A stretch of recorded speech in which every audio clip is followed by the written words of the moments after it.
할렐루야. 오늘도 우리 가운데 함께 하시는 주님의 은혜를 바라보며 주님을 찬양하는 하루 되기를 소망합니다.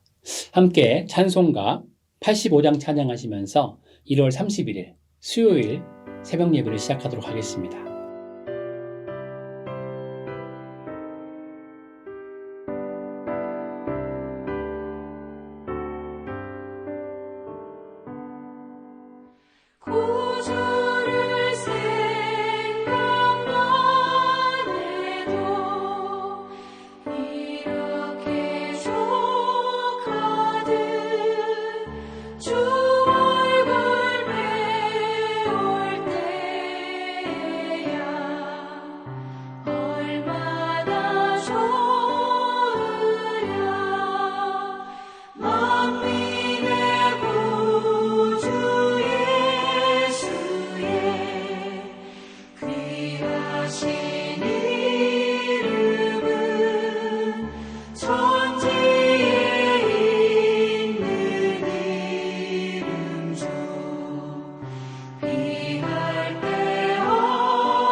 함께 기도하겠습니다.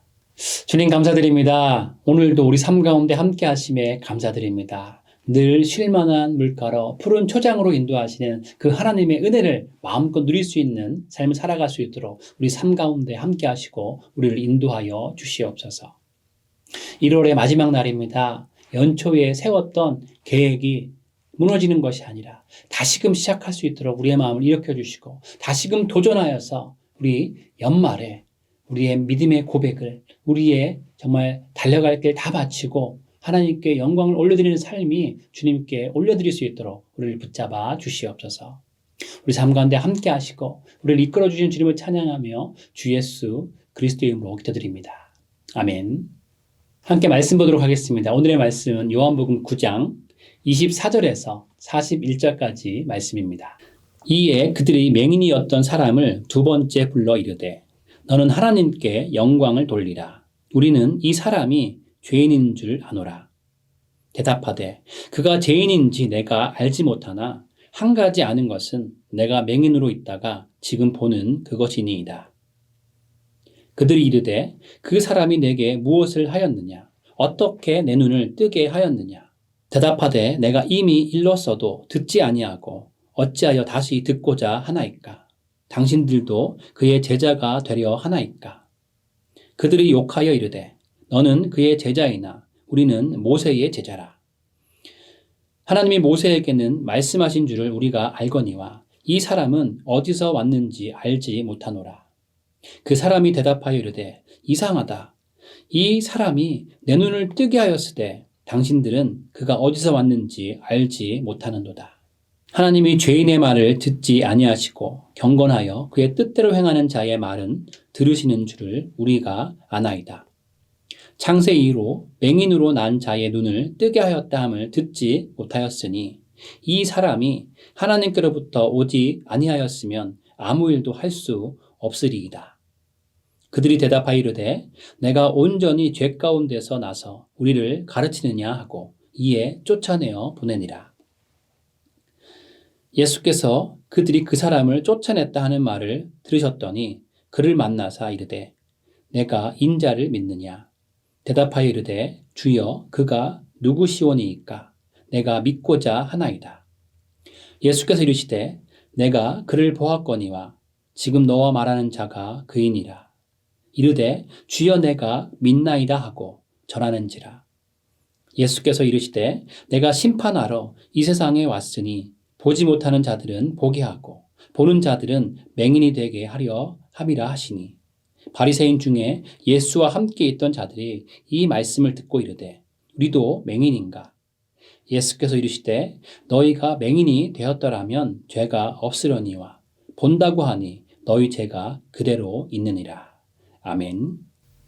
요한복음은 예수님이 하나님이심을 증거합니다.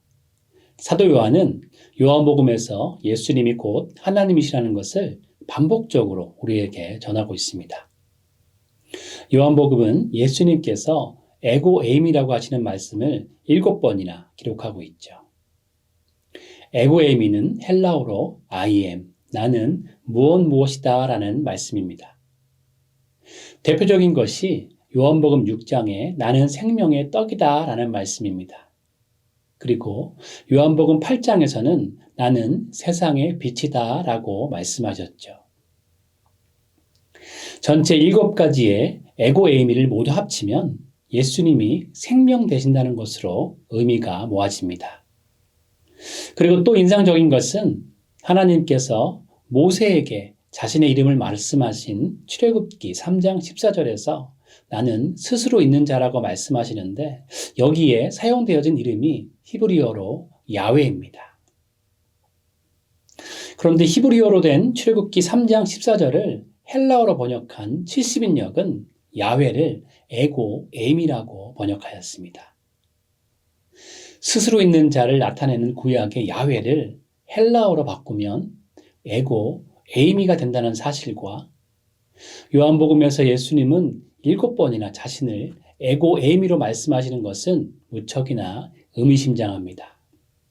요한복음 8장에서 예수님은 반복적으로 이렇게 말씀하십니다.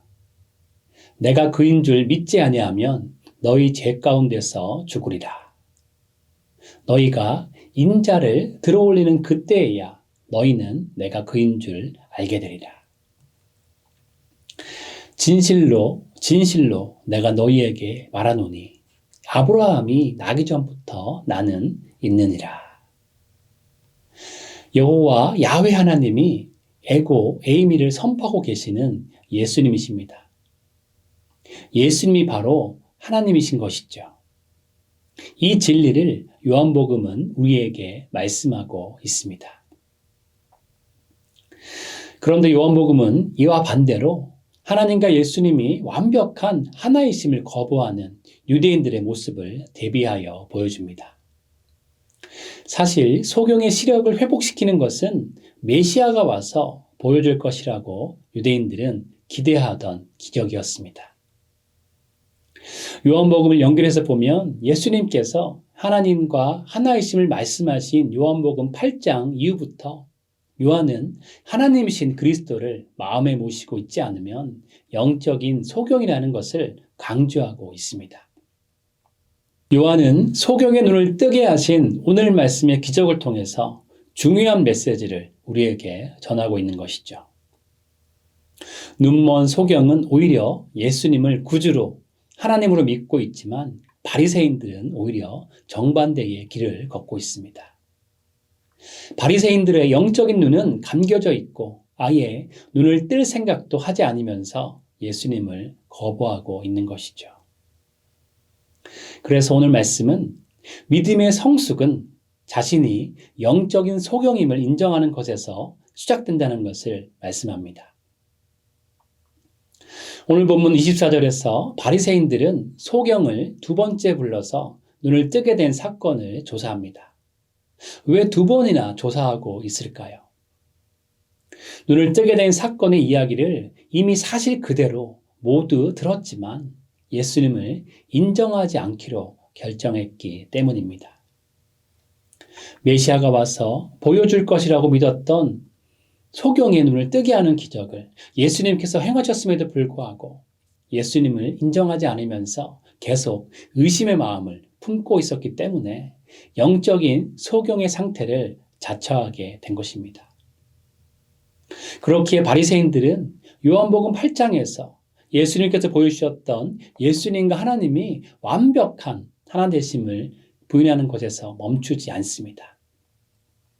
이제는 예수님과 하나님을 분리시키기 위해서 소경을 두 번이나 불러서 취재하고 있는 것이죠. 그래서 바리새인들은 자신들이 원하는 답을 하지 않는 소경을 욕하고 출교시킵니다. 그러나 반대로 일생일대의 사건을 경험한 소경은 진리에 조금씩 눈을 떠갑니다.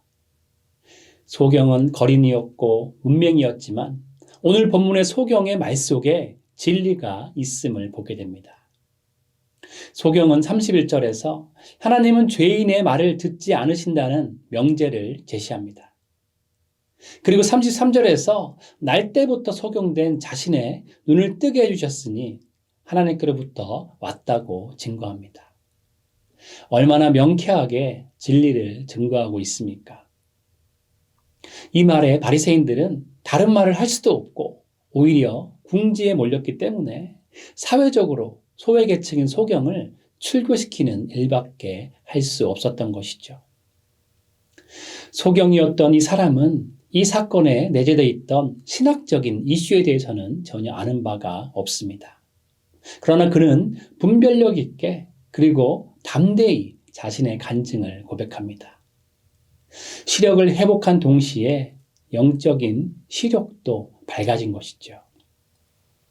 트리니티 신학교의 신약학 교수였던 카슨 교수는 요한복음 주석에서 이렇게 말합니다.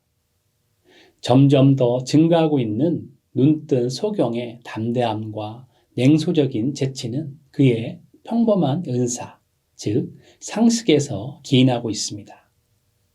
그가 이상하다고 생각하는 것은 자신의 믿음이 아니라 바리새인들의 불신이었습니다. 예수님께서 가히 놀랄 만한 기적을 행하셨습니다. 그런데 바리새인들은 예수님께서 어디서 왔는지 알지 못한다고 하기에 눈뜬 소경은 그들을 이해할 수 없었습니다. 우리는 요한복음 9장에서 두 종류의 눈먼 상태를 볼 수 있습니다. 육적인 눈이 먼 것은 하나님이신 예수님의 능력으로 고침을 받을 수 있었습니다. 그러나 자신들이 영적인 눈이 멀었다는 사실을 인정하지 않는 바리새인들은 자기 자신을 성령 회방의 구렁텅이로 밀어넣고 있습니다. 소경은 신학적인 배경도 없고 글도 못 배운 거린이지만 상식적으로 예수님이 메시아심을 알았습니다. 그리고 당시 최고의 학문적 배경을 가졌다고 자부했던 바리새인들은 하나님이신 예수님을 자신들의 이성과 논리로 거부합니다. 우리는 어떻습니까? 예수님을 진정한 하나님으로 생각하고 있으십니까? 예수님을 능치 못할 일이 없으신 전능하신 하나님으로 믿고 계신가요? 그렇다면 우리는 예수님께 우리의 모든 문제를 가지고 나아가야 합니다. 예수님께서 이런 일은 하지 못할 거야 라며 예수님의 능력에 한계를 거는 것이 아니라 세세하게 우리의 모든 것을 다 아뢰며 상의하고 가장 좋은 길로 인도하시는 예수님의 인도하심을 신뢰하며 따라가야 합니다. 이 정도는 내가 내 마음대로 결정해도 되겠지라며 스스로 판단하고 내가 보기 좋은 대로 결정해서도 안 됩니다. 우리가 잘 아는 것처럼 여호수아도 다윗도 자신들이 하나님 안에 있었다고 생각했지만 중요한 결정을 하나님과 상의하지 않고 진행했을 때 크나큰 실패를 경험했습니다. 여호수아는 기브온 족속의 속임수에 속아서 화친을 맺었고 하나님께 묻지 않은 이 일은 나중에 큰 올무가 되었습니다.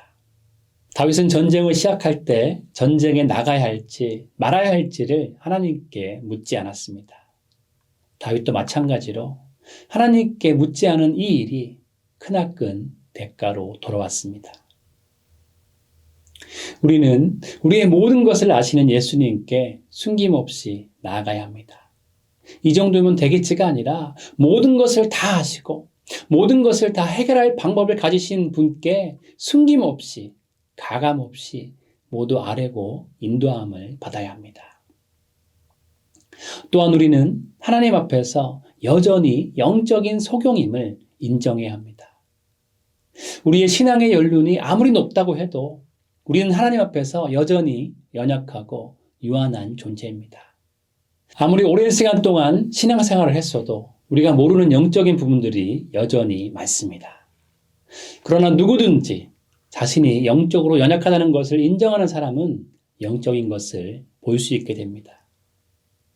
나의 연약함을 인정하며 예수님께 나아가면 예수님께서 우리의 연약함 위에 예수님의 능력을 부어주시는 것이죠.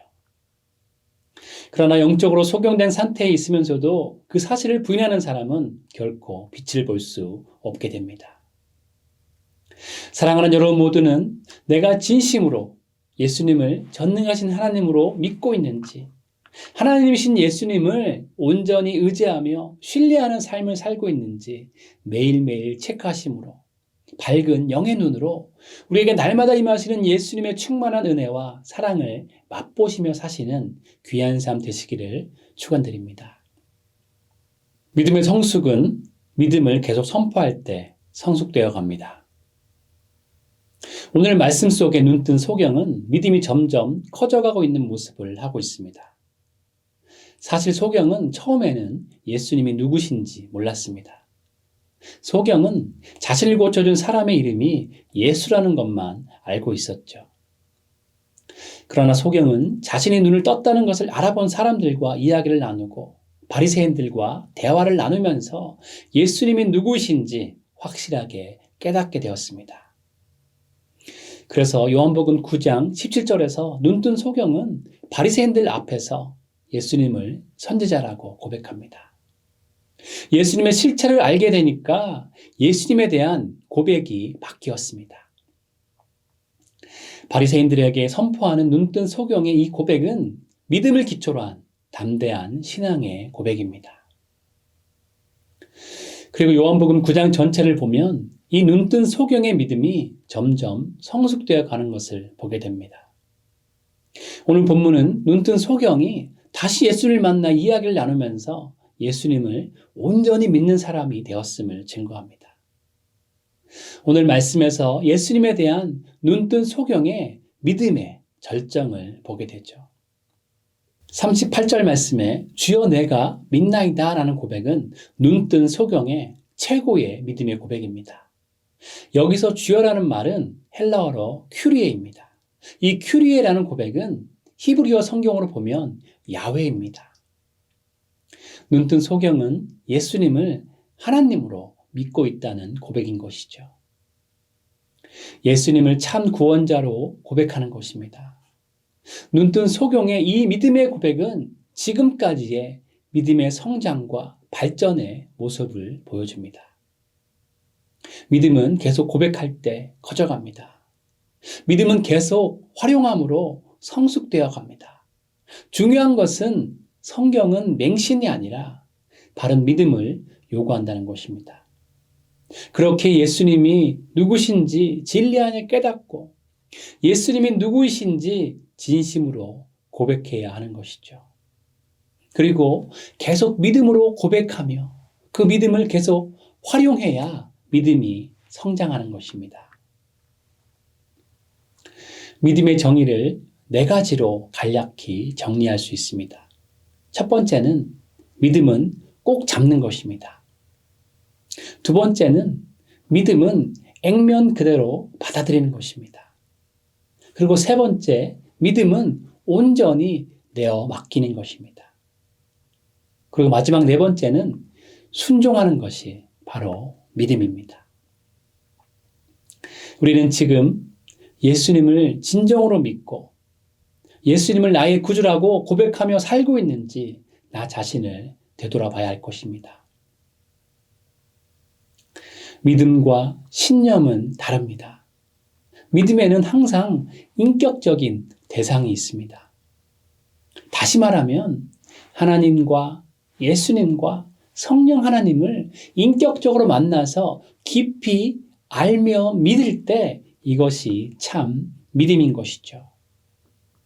그러나 신념은 어떤 이념을 그대로 받아들이는 것입니다.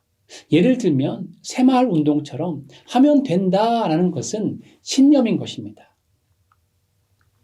그래서 우리의 믿음이 예수님을 구원자로 믿는 참 믿음인지 아니면 형식적인 믿음인지 예수님으로 복받기만을 원하는 위선적인 믿음인지를 잘 생각해 봐야 되는 것이죠.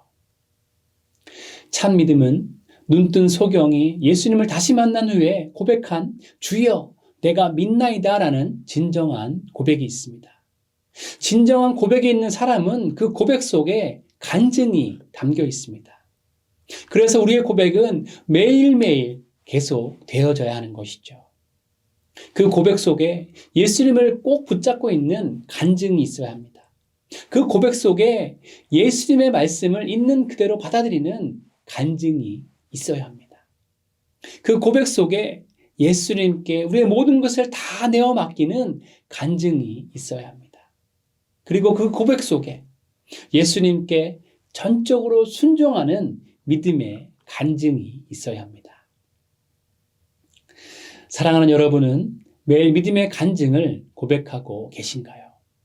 믿음의 고백이 계속 이어지고 믿음대로 살아내는 간증이 계속 이어질 때 우리의 신앙은 점점 성숙되어 가는 것이죠.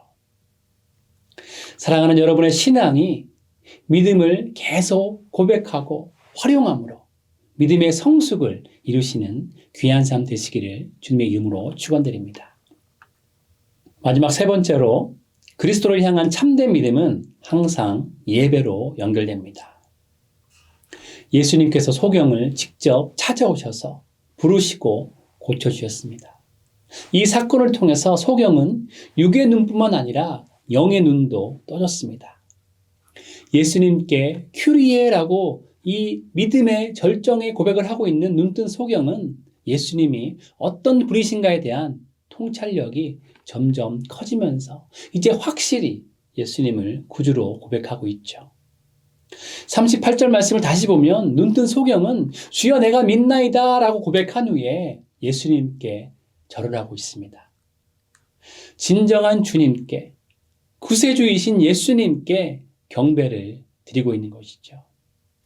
눈앞에 서 있는 예수님이 참된 믿음의 대상이심을 알게 되었기에 자신의 믿음을 예수님께 온전히 드리며 표현하고 있는 아름다운 모습입니다. 우리가 함께 묵상하고 있는 요한복음 4장에는 하나님께서 예배자를 찾으신다라는 말씀이 있습니다.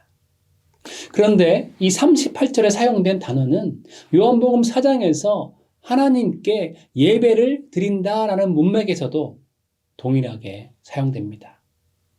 이 표현은 사람에게 아주 깊은 존경심을 나타낼 때도 사용하지만 요한복음에서는 하나님께 경의를 표하는 표현으로 사용하고 있습니다.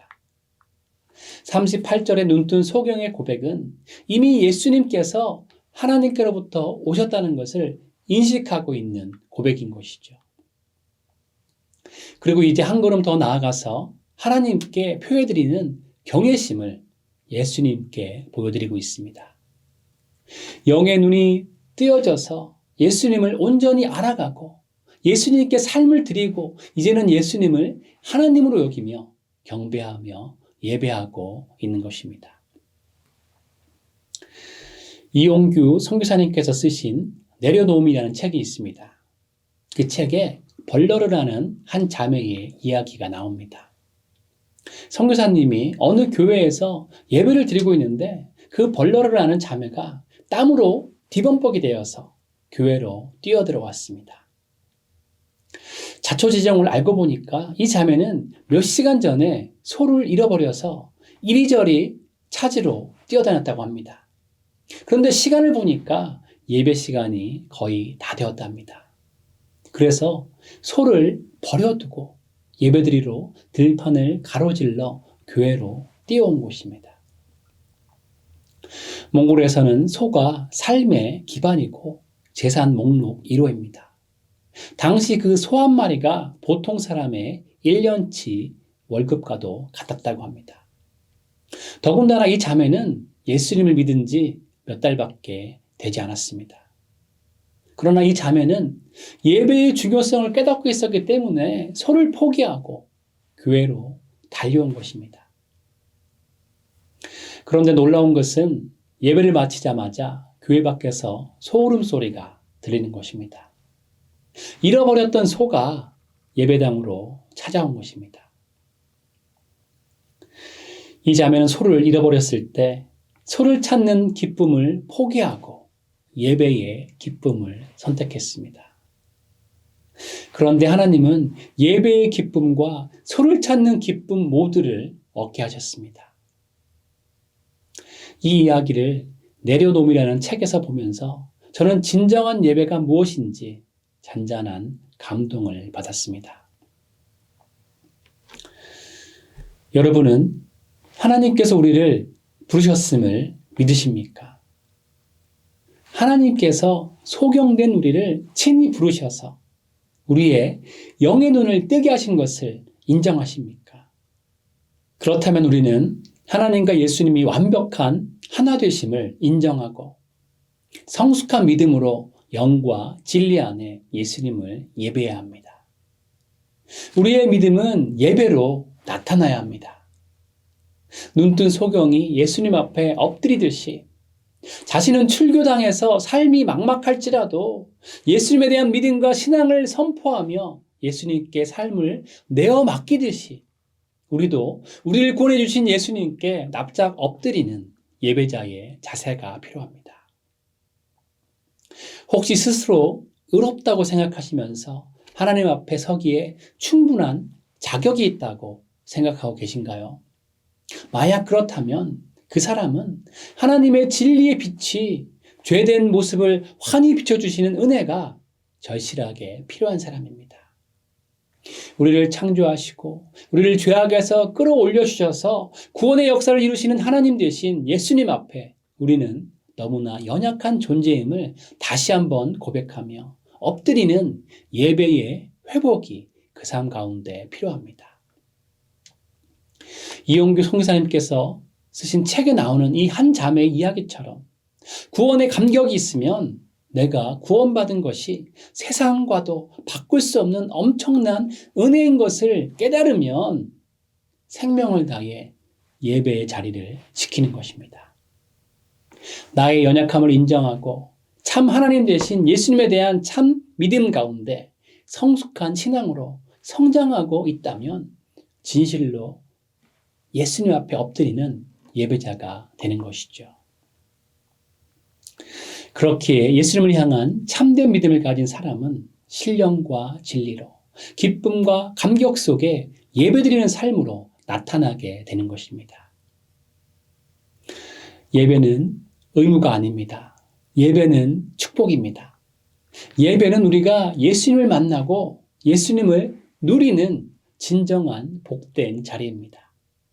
그리고 예배를 통해서 예수님의 위대하신 십자가의 은혜를 마음껏 누리며 그 십자가의 놀라운 은혜를 찬양하며 경배하게 되는 것이죠. 사랑하는 여러분의 모든 삶을 축복합니다. 2024년 한 해는 온전한 믿음 안에 더욱 신앙의 성숙을 이루시고 신령과 진정으로 예배함으로 예수님을 마음껏 누리시고 예수님의 한량없는 복을 더욱 마음껏 누리시는 여러분의 삶 되기를 주님의 이름으로 축원드립니다. 함께 기도하겠습니다. 주님 감사드립니다. 우리 삶을 찾아와 주시고 우리를 불러주시고 우리를 구원해 주심에 감사드립니다. 날마다 그 신앙을 고백하며 날마다 신앙 가운데 예수님과 동행하며 살아갈 수 있도록 우리를 붙잡아 주시옵소서. 그런 삶을 통하여서 예배의 삶, 경배의 삶, 주님께 영광을 올려드리는 삶을 살아갈 수 있도록 우리 가운데 성령의 은혜를 더하여 주시옵소서. 날마다 연약함을 고백함으로 그 크신 예수님의 은혜를 마음껏 받아 누릴 수 있는 귀한 삶 될 수 있도록 우리 가운데 함께하여 주시옵소서. 우리를 붙잡아 주시고 인도하시고 우리를 이끌어 주시는 예수님을 찬양하며 주 예수 그리스도의 이름으로 기도드립니다. 아멘. 함께 각자의 기도 제목을 가지고 주님 앞에 나아가도록 하시겠습니다.